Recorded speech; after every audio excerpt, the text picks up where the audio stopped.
Okay, I just shared it. And hello, everyone. Happy Friday to all. Welcome to Get a Grip with Coach Helix. I'm your host, Coach Helix. And with me, my wonderful co-host, Stephen F. Masick is here. Stephen Attorney, Masick, Medium, Attorney Medium, Stephen Masick. It's here. He also happens to be my amazing husband and my wonderful partner in everything that we do. So, hello, everyone. Hello, Stephen. Hello. How are you today? I'm excellent. You are. Excellent. So am I. It's actually a gorgeous day here in Cape Cod, and even though it's pretty cold, but by my standards, not by you, by Steven's standards, it's been one of the weakest winters ever, and he doesn't like it. No, it's like a heat wave today. Yes, of course it is for you. So, Stephen, we got plenty happening. Today we have an amazing show, Choices and Consequences, the world of second chances. And I have an amazing guest, somebody I met once, not in person, and I'll talk a little bit more about that, Jeffrey Abramowitz. Hopefully I'm pronouncing your name, Jeffrey, correctly, but we're going to have a wonderful conversation about his life in some of the choices and the consequences he experienced and how he's turned that around for the better. But before we get into that, Stephen, I know we got a lot going on. First and foremost, I surprised you, right? We're going to NYC again this weekend. Yes. Are you excited about that? Who am I to stop you from going to NYC, right? I got to come along, right? Excuse me, I'm so excited about it. Both of us, we love coming to NYC, and we get to see our nephew Tristan and his wife. So it's all good. Yes, it is, and see a show. This was a surprise, and it was because my favorite drag superstar, Jinx Monsoon, is starring in one of the key roles in the musical Chicago on Broadway. And I wanted to. I've been thinking, oh my God, I love to go to see that show. I love to see Jinx Monsoon, and then all of a sudden, again, you ask, you receive. The universe always gives, and I saw this ad on Facebook reminding me that this week and next, I believe, is Theater Week in New York. And so it's 2 for the price of 1. So you can get really good deals on Broadway shows. And so I was like, 2 for the price of 1, that's enough for me to just check to see what's the availability. And I really thought, Stephen, that there would be no tickets available. And not only did we find tickets, but we found awesome tickets, like really, like what, 4 rows from the center, from the front?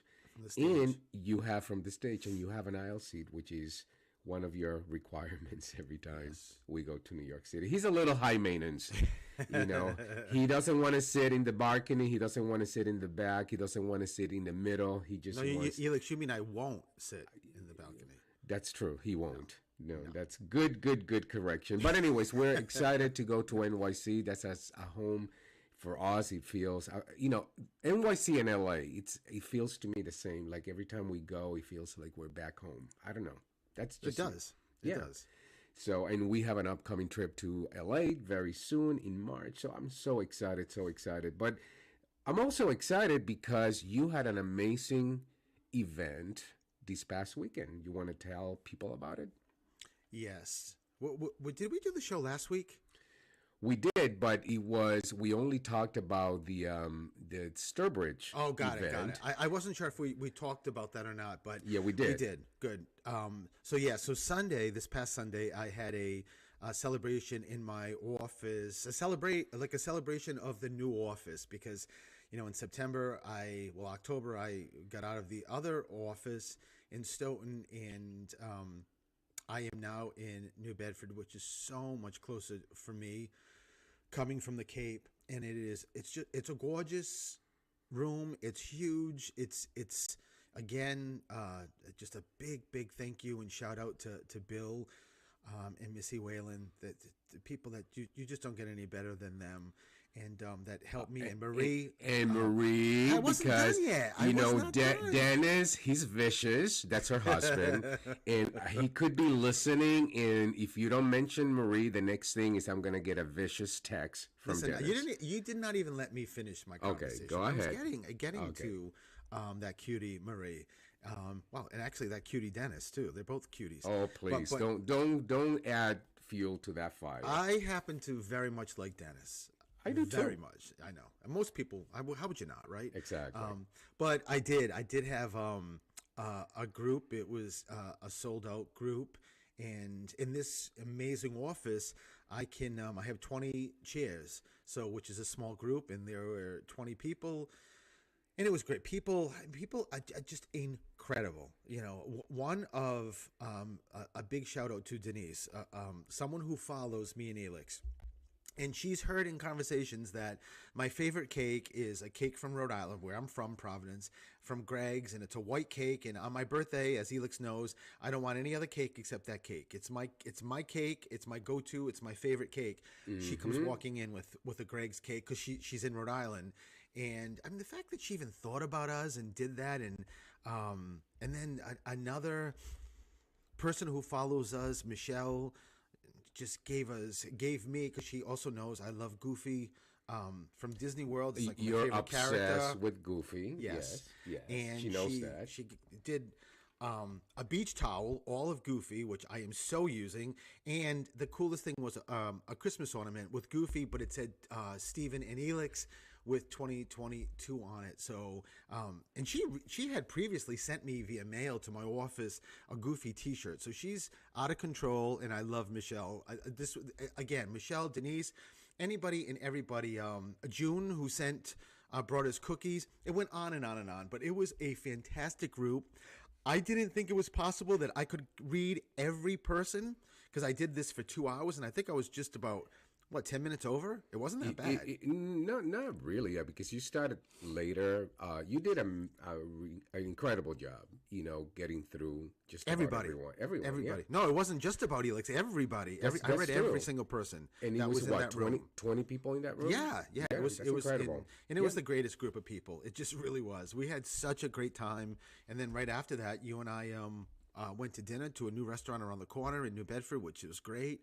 And so it was a perfect Sunday. It was. And by the way, if you are listening from outside of Massachusetts, we of course, Steven's office is in New Bedford. I have clients that are in New Bedford, so we go there quite frequently.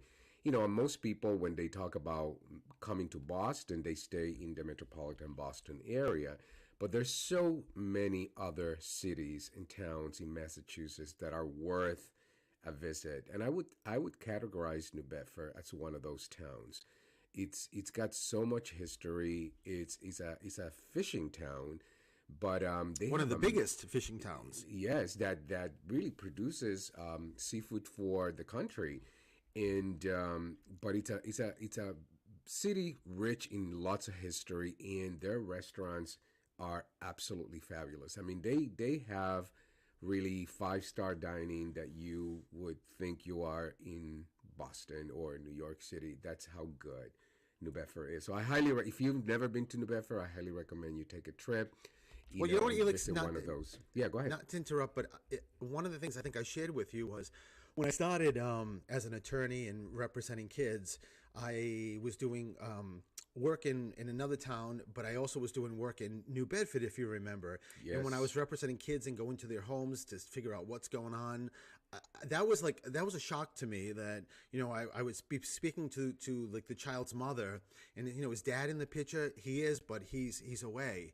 And I'm like, what does that mean, away? Well, he's on the boat. I'm like, I still don't understand what that means. I had no idea that these fishermen go out on these boats for like months, and they're out there. And then that was all brand new to me. So it's definitely a learning experience, and wow. It's just, thank God for these fishermen.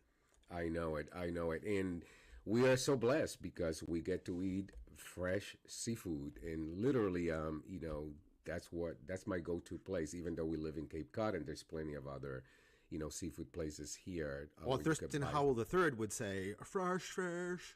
So, from Oh Gilligan's my Island, God, that is. Mark, can you please do something Can with you mute that? Stephen's Oh my mic? God, seriously. But Stephen, today we are talking. We have an amazing show. I mean, every show is amazing. Every show is amazing, if I may say so. But today we are talking about the power of choices and consequences, because every choice that we make comes with a consequence. Sometimes good, sometimes not so good, sometimes perhaps neutral. But there's also, this world is filled with second chances. And a week ago we talked about mindset and how critical our mindset is to transforming what we got, right? How we view Yes. the lens from which we view our lives. And I think this is today's story is it's a story that has a lot to do with mindset, because there are people who make bad choices and then they dwell in the defeat of those bad choices, right? And that doesn't necessarily lead to anything good. um, but that also means that we all, every single one of us, have the power to turn that around, the power to really, you know, find the silver lining, if you will, in whatever choice that you make, good, bad, or neutral. Do you get what I'm saying, Stephen? In many, I'm sure many of these individuals continue on making bad choices, and it just never stops. Yeah. So let me share with you, today's guest is Jeffrey Abramowitz. Um, he was an attorney. He's also an experienced and motivated leader, advocate, entrepreneur, and an educator full of love for people, knowledge, and business. And I will tell you, when I met him, there was something about, he talked about himself, and he did it in such a transparent way that it made me pause. It made me think, I really want to know more about this person. His passion comes across loud and clear, and he really has dedicated himself to issues around supporting people who have been incarcerated and helping them reentry into their regular lives. Now, Jeffrey was a trial attorney in Philadelphia, and he made some poor choices. And, I'll let him tell you about those choices in his personal life and professional career. And that landed him in the federal prison system. And being in the criminal system, really, it's what allowed Jeff to see the world in a very different, from a different perspective, in a different light, and through a different lens. And he created then an opening for him to find a new passion for educating, for supporting people, or people who have gone through similar experiences him. So that, to me, it's super fascinating. And again, if you are somebody who have experienced, um, you've made bad choices and you've experienced some heartache in your life, I think this conversation can be quite inspirational for all of us. So I think we're gonna take a break, Stephen, and when we come back, we're gonna welcome our guest, Jeffrey Abramowitz. We'll be right back.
And hello, everyone, and welcome back to Get a Grip with Coach Helix. I am your host, Coach Helix, and with me, my wonderful co host, Stephen Frederick.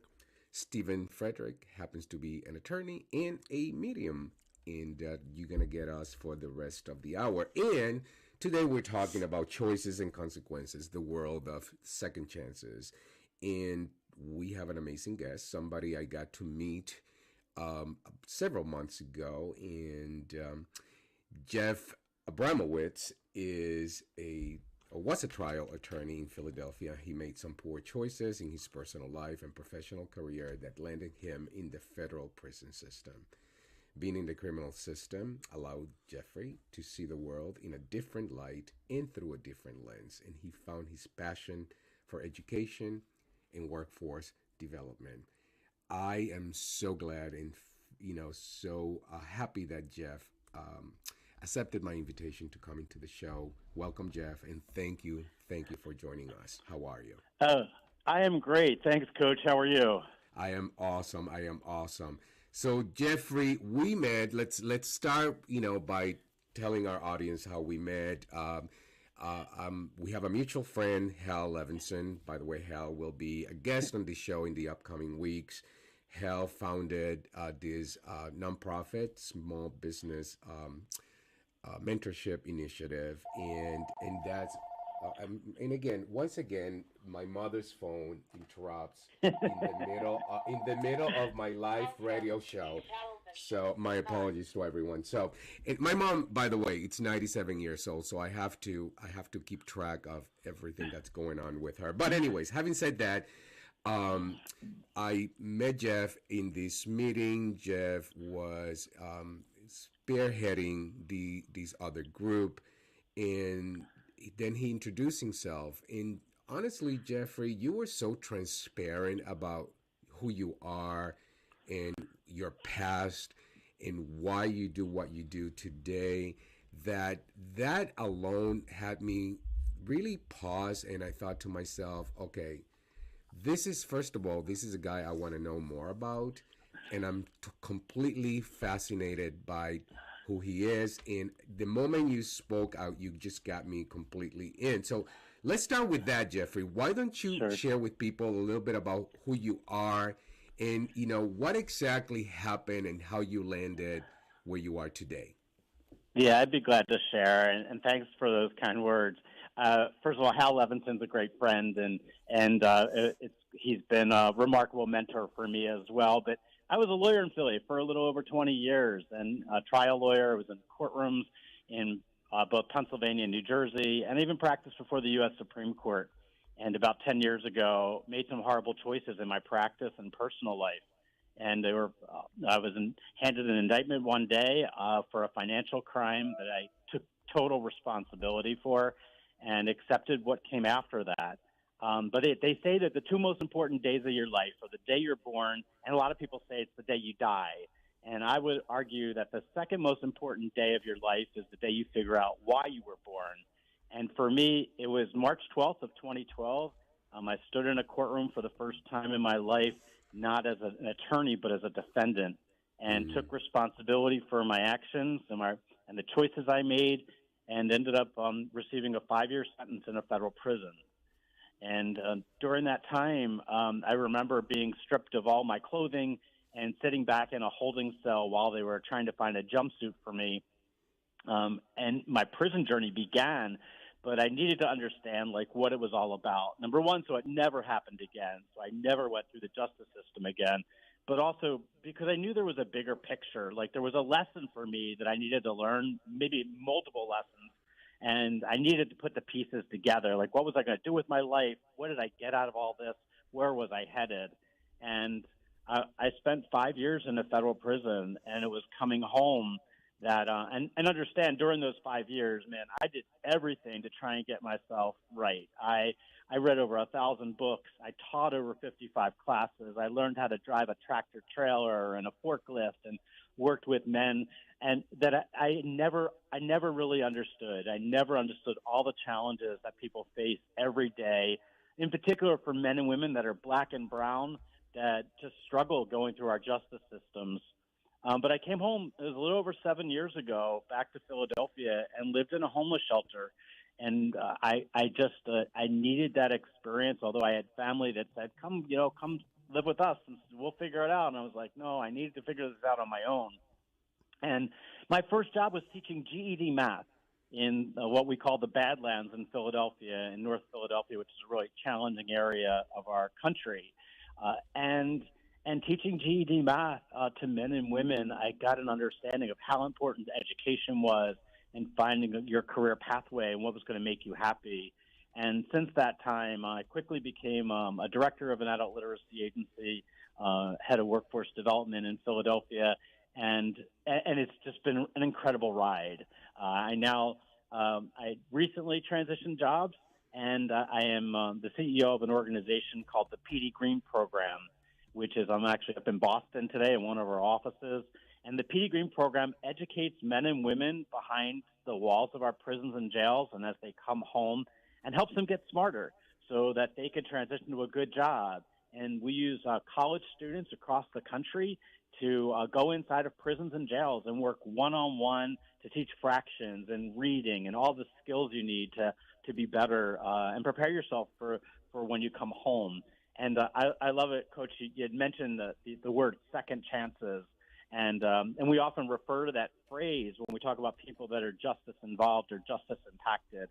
But quite frankly, the men and women that I work with all the time, they never even had a first chance. And, we're trying to get people an understanding that, it's not about your past.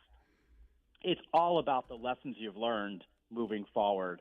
So I'm really been blessed to be in a position where I'm at the table where decisions are being made that can impact those people that are behind the walls of our jails and prisons and have come home, and we can figure out how we can fix really what's a very broken system. Listen, Jeff, I'm listening to you. I don't want you to stop, and I find myself in exactly the same place as the first time that I listened to you. I'm fascinated as to how transparent you are, because the truth is, many people who could have experienced, something like that would shy away from talking about it. Now, my husband, who is also my co-host, happens to be an attorney. He also works for the juvenile system, and I know that he has something to contribute to this conversation. So I'm going to let him in. Stephen, go ahead. I do? Oh, yeah, maybe. So Jeff, I'm so glad that you're here. And I as I always do with guests that are coming on, I know Elix tells me who's coming on, and I'll do my own sort of research to figure stuff out and who the person is. And so I obviously I Googled you when I was looking at the information, certainly taking it with a grain of salt because it's the internet. But as an attorney, because I don't know you from a hole in the wall, as I finished reading some of the articles, I was irate. I'm being honest. I was thinking, an attorney, I know what we go through for schooling, and then we have to pass the bar, and that's grueling. And, one of the things that pops into my mind is when I started, after I graduated and passed the bar and I started practicing, I love the fact that I was standing across from someone I was arguing with, because I'm also a trial attorney, and calling them my brother, my sister, and then I found out I was a medium. So then I have the mediumship business is, I think right now, bigger than the legal business. But I always tell people when I do readings that I use the same ethics I use what I've learned as an attorney on the mediumship piece. So again, not knowing you, that was the first thing, because I'm an attorney. So of course that's something that made me very angry. But putting that aside and then reading your whole story, which I think is just fabulous.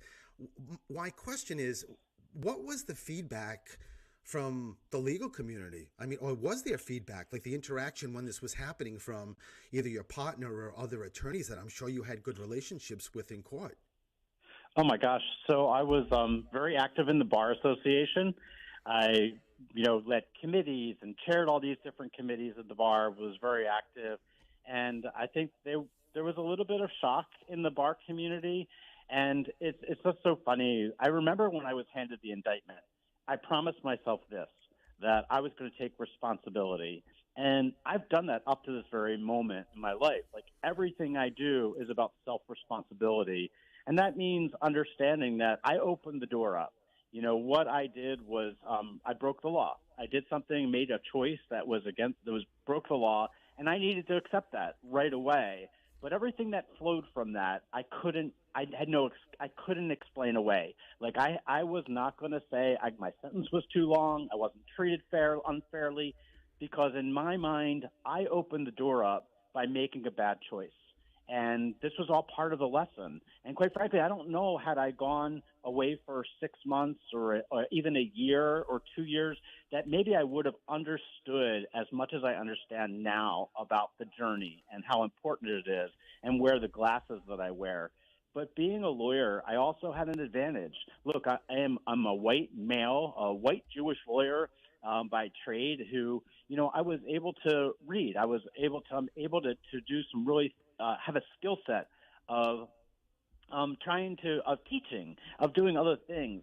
How about the men and women that are behind the walls today that don't have that same skill set, that never finished high school, that can't read, they don't have digital literacy skills and use a computer. They don't have some of that knowledge that I've accumulated over 20 years as a lawyer. Those are the people that struggle in our system and go through those revolving prison doors. Being a lawyer, it's funny. I remember during my incarceration, I was down 5 years. I can count on my hand how many people visited me in 5 years. And two of them really don't count because it was my wife and my daughter. But coming home to Philadelphia, when I returned, all of a sudden over the last 5 or 6 years, lawyers call me now all the time. I have somebody coming home. Can you help them navigate their challenges coming home? Can you get them some educational support? Can you get them into a trade program? So I think our bar across the country and lawyers across the country need to be made more aware of what the journey is really about. And instead of playing hide the ball, they should work at trying to get their clients to understand how important it is to figure out the lessons and be transparent and open and take responsibility. Look, I can't walk out of my office and down the street and walk past a homeless person without engaging them. And that's not giving money all the time. It's not saying, look, I see you. How can I help you? What can I do to make your life better? And I think if our bar and our lawyers look more at the world through those glasses of how can we help our clients be better people and take responsibility and own up to things, I think we'd all be a lot better off as a society. I agree. I do know that there are attorneys out there that already do that. So this is not just a clean sweep that we all have to do that. Coming from someone in juvenile court, working with indigent people for 20 years and kids, Elix can attest that's what I'm all about. So we're out there. But I agree that for, I'm sure, a certain percentage of attorneys, that's good advice. Yeah. No, and I know that. There are a lot of good people doing great work out there from the bar and really trying to change things. I work with attorneys all the way. I sit on the Attorney General's Pennsylvania Reentry Council, and even our Attorney General in Pennsylvania is now governor, has spent a lot of time trying to make the system better. It takes a village. And what's interesting about this process is it's not just about coming home and finding a job. It's about the basics of, where are you going to get shelter and food, and who's going to support you when you need to find that career path, that job, that skill set. How about a cell phone or identification when you come home from prison and jail?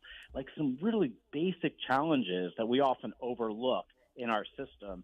And it does take a village. It takes everyone coming together to say, look, this is a problem, and we all got to join together to figure it out. Listen, again, this is fascinating information, fascinating for me to listen, to hear your perspective, and also understand Stephen's perspective also as an attorney. But we do have a live show. We do have to take a commercial break, Jeffrey, but I love for you to stay with us because I have plenty of more questions, and I've got a lot more that we can talk about. So would you hang in there with us?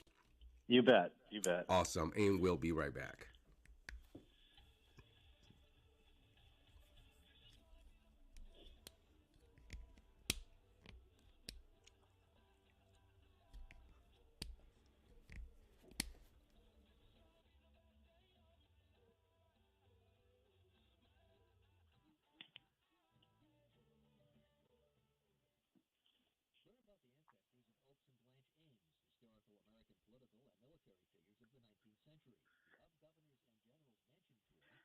every Monday in January, starting on January 9th, from 3 to 3:30 at the Ames Mansion at Borderland State Park in Easton. Blanche and Oaks Ames are related to many politicians and military war heroes. The Ames family and their relatives played a role in shaping the state of Massachusetts and the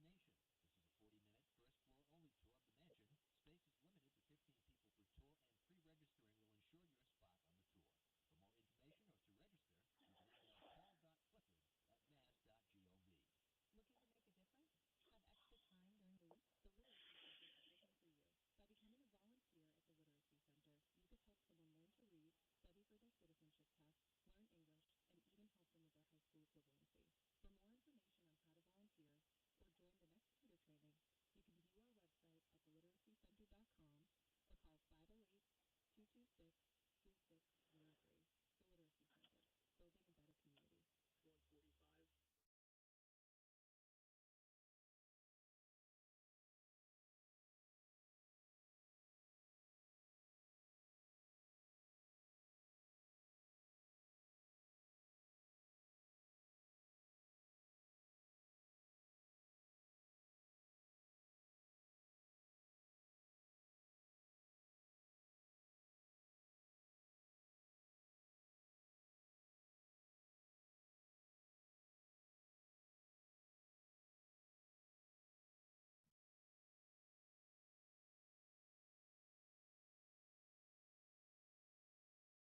to read, study for their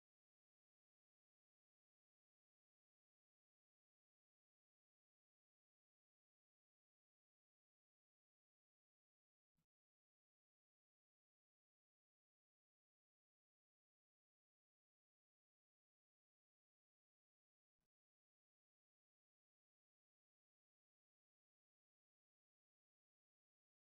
join the next tutor training, you can view our website at theliteracycenter.com or call 508-226-3603. The Literacy Center, building a better community. 145. And hello, everyone, and welcome back to Get a Grip with Coach Elix. I'm your host, Coach Elix, and with me, my wonderful co-host, Stephen Frederick is here. Stephen the Medium. Attorney Stephen the Medium is here. We're talking about choices and consequences, the world of checking second chances. And I have the amazing guest, Jeffrey Abramowitz, who is really sharing his own personal story of, making some bad choices and in the consequences of those choices and what he's done about it since then. Now, Jeffrey, one of the things that I heard you say as you're talking about your experience in the prison system is that you wanted to really understand and learn a lesson from what happened. But my question to you is, did that happen early on the journey, or did it take time for you to process, oh shoot, I'm going to prison, I'm going to be here, I'm stuck, what do I do? Or was it almost like a breakthrough moment for you right away? So I think it started with the indictment when I got it, that I started needing to figure things out. I knew something was wrong. Like, I knew I wasn't thinking about things the right way. There were things in life I wasn't seeing.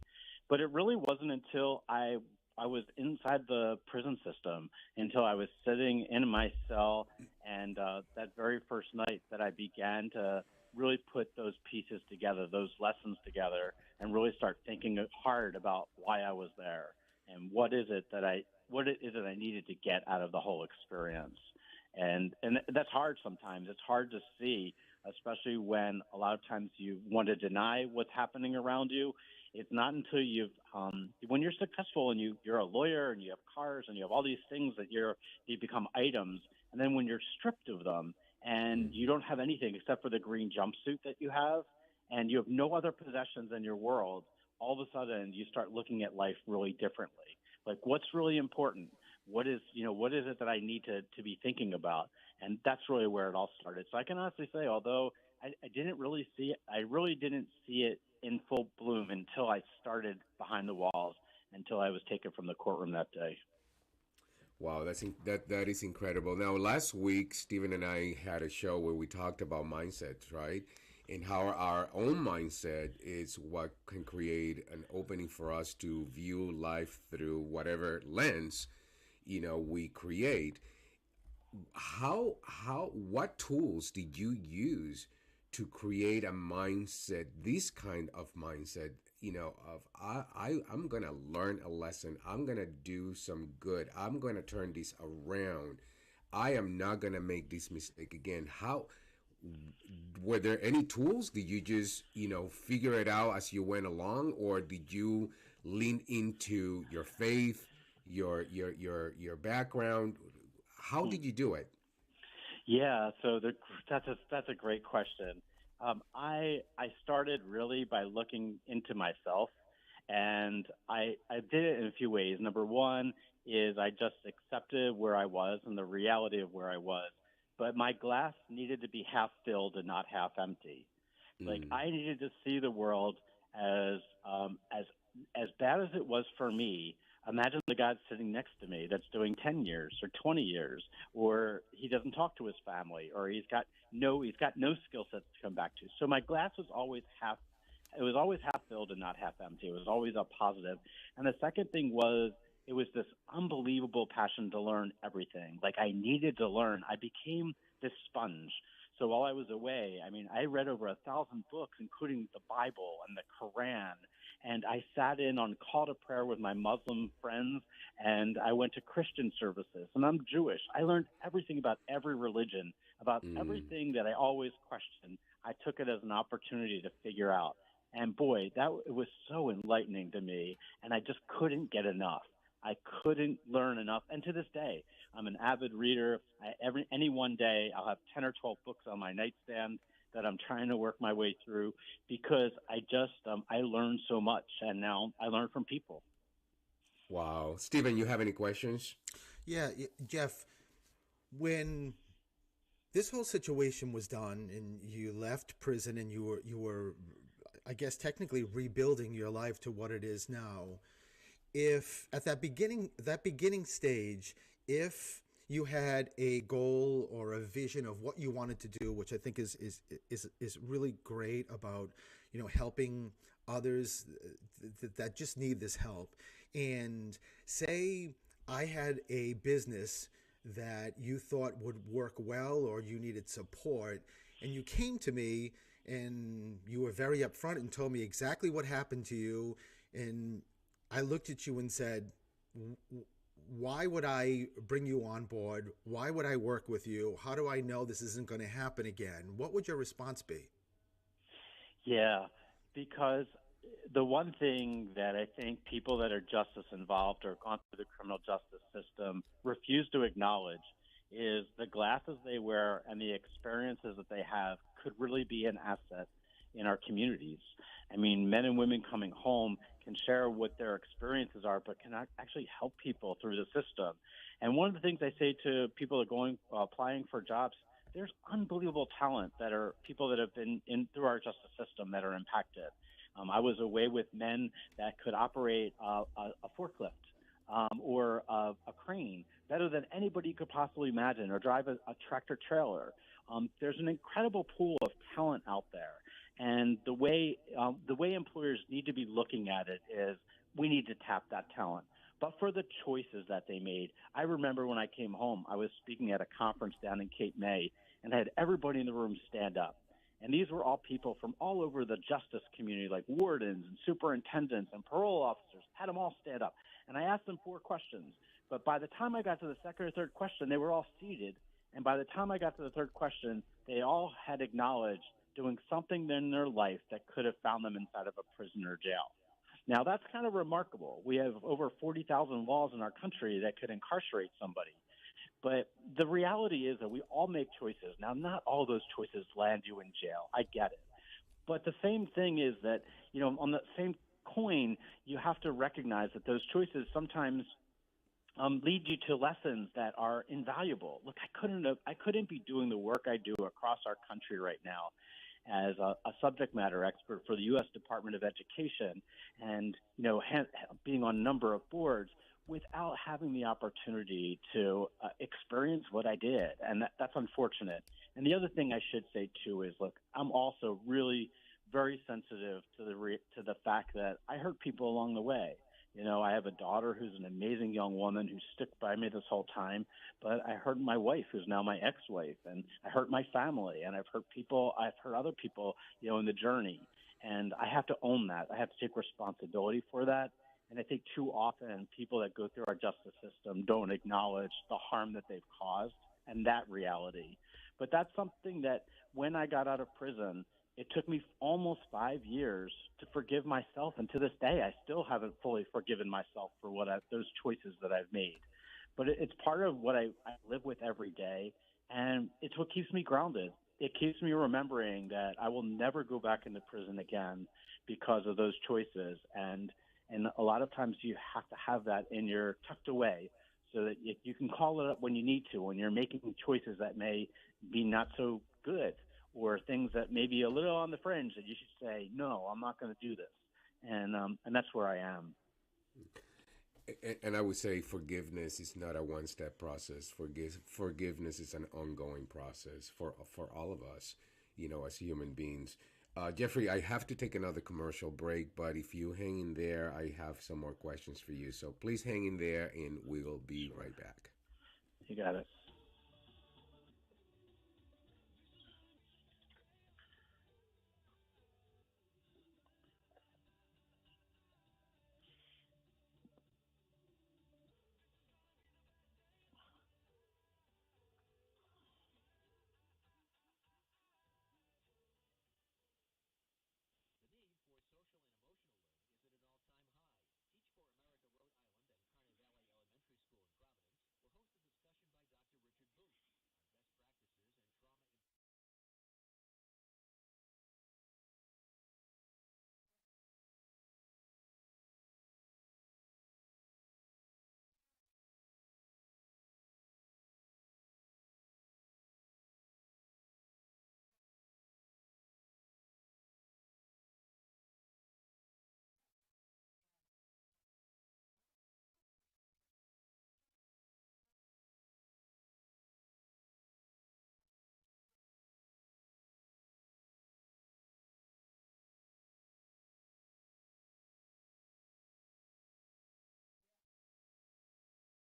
practices and trauma. And hello, everyone, and welcome back to Get a Grip with Coach Elex. I'm your host, Coach Elex, and with me, my wonderful co-host, Steven is here. Stephen the Medium. And today we're talking about choices and consequences, the world of second chances. And our amazing guest, is Jeffrey Abramowitz. And Jeffrey has been sharing his story, his personal story, with us. Welcome back, Jeffrey. How are you? Thanks. Awesome, awesome, awesome. Jeff, one of the things you talked at the beginning is you are currently the CEO of the Petey Green program. And I want you to tell us more about what this program and why you chose this program to commit to. Yeah, so I gave this a lot of thought. I'm only in my eighth week, so you'll have to forgive me. But I'm just learning the ropes here, and it is the most unbelievable opportunity. So, the PD Green program is a program where men and women that are in colleges across the country, they get to get trained and skilled, and then we bring them inside of the prison walls, and also working with men and women as they come home to help them get smarter in a one-on-one tutoring session and process that can help them either get their high school equivalency, begin their transition to post-secondary to get into college, or even find that trade that they've always wanted to and help them get licensing. So it's an inside-out program, and I was thinking about this recently, Coach, about like why I actually took this job. Besides it being an amazing organization, what this really enables me to do is to really touch a sector of our community that really could change culture. It brings the humanity back, and for college students who are going to be the leaders of our country in the near future, to give them exposure to the men and women that are inside of our prisons and jails is how you change culture. It's how you make change happen, because they're getting to see the humanity of the men and women that are good people that just made choices just like them, and those choices unfortunately landed them in the justice system. Wow, that is incredible. Now, I know you are determined that to be someone who makes a difference in this world, and you are determined to be somebody that provides others with the opportunities to, to come out of their bad choices in a better way.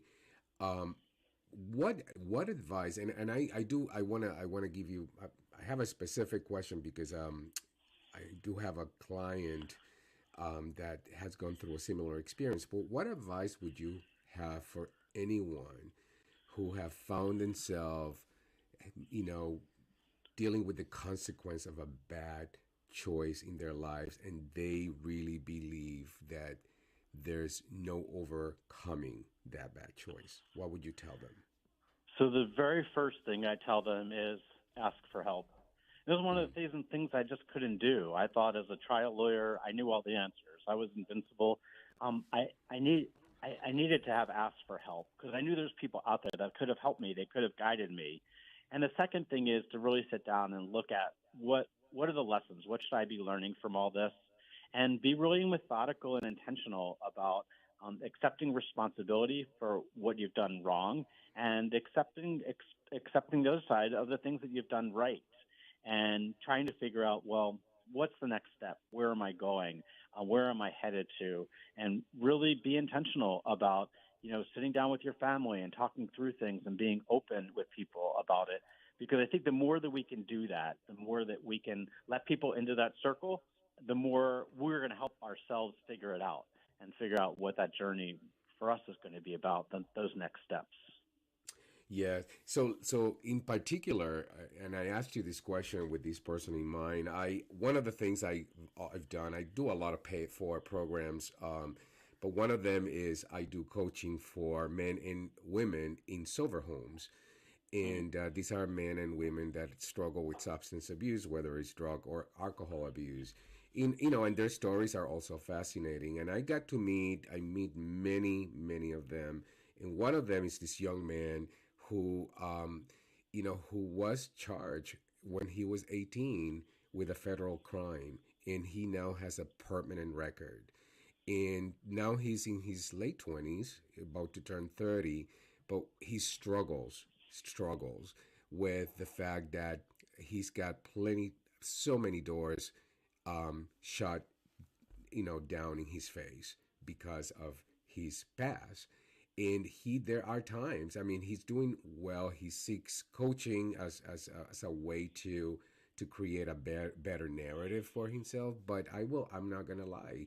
He is somebody, he's super bright, he's super talented, but he's got that past right in front of him, day in, day out. What would you tell somebody like him?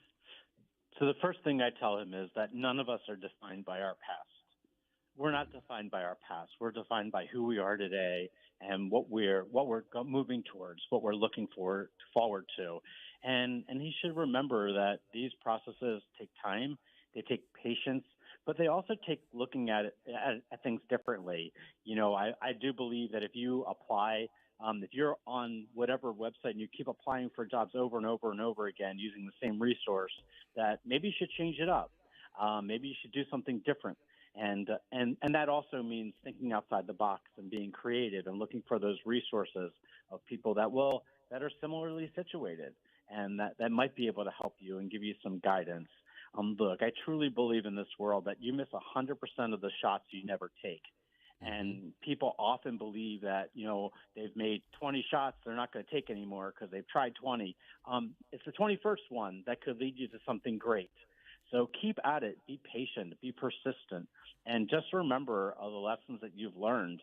And I do believe with Google and with the internet and everything today that's in the labor market that you can't hide your past, and nor should you. If you can confront it and you can explain it and you can say, this is my story.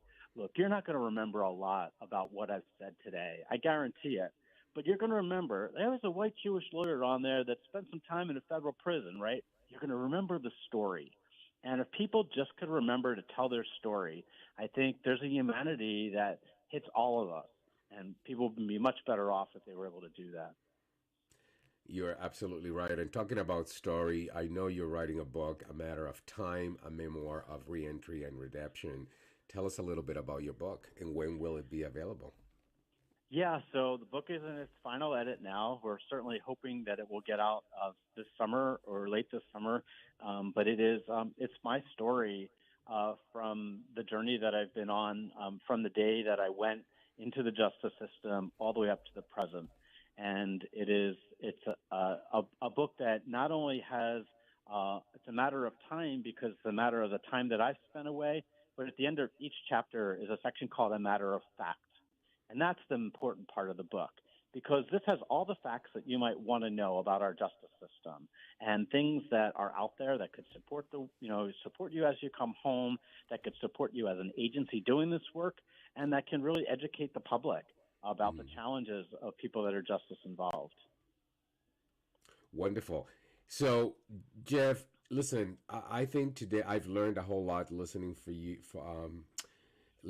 you, and I'm so thankful that you accepted my invitation to come into the show. How can our listeners, if they want to learn more about what you're up to, and if they're interested in getting your book, how can they get a hold of you?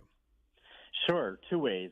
So they can check us out at our PD Green website, which is www.pdgreen, it's PETYGREENE.org, or you can reach me at Jeffrey-Abramowitz, Jeffrey-Abramowitz, ABRAMOWITZ.com. Either place. Awesome. And again, thank you so much for being on the show, for discussing your passion as an educator, leader, and your personal experience with incarceration and the prison reform system. I so appreciate you, and I look forward to continuing to collaborate with you in the SBMI project. Thank you again, Jeffrey, and you have an open invitation to come back anytime. You bet. You're welcome. Thank you. And Stephen, we've come to the end of the show. As always, it goes by like so fast. Yes. What's your takeaway from today's show?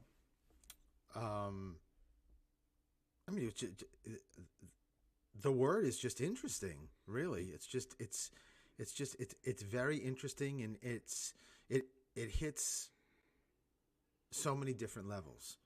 So many different, I think, perspectives and levels of, someone making a bad choice to someone then coming out of prison and, what their journey is at that point versus the journey when they were, engaged in whatever criminal activity. It's just, there's a lot here. Yeah. And for me, I'm walking away with, the power of, being compassionate, the power of understanding somebody else's story, the power of forgiveness, and the power really of second chances. Because at the end of the day, any one of us may need a second chance at any point in our lives, and I think I want to be. I'm hoping that if that was me, um, I would have. I'd be surrounded by people who would be willing to give me that second chance. That's that would be me. Um, so how can people get a hold of you? Yell out, like, as I always say. Just open your window, Steven, and I'll be there. Well, you do talk to dead people, so I'm sure Exactly. if they yell Steven, you may just hear them. Exactly. You may just think they're dead, but So you can find me anywhere over social media, and my website is all the same. Steven the Medium. Steven with a V. Steven with a V. Yes. And we do plenty of lives together, so look out for those, especially Yes. when we are, doing adventures like the upcoming adventure in New York City this weekend. And if you want to get a hold of me, of course, you can find me at Coach Elex anywhere. Yes. Coach Elex.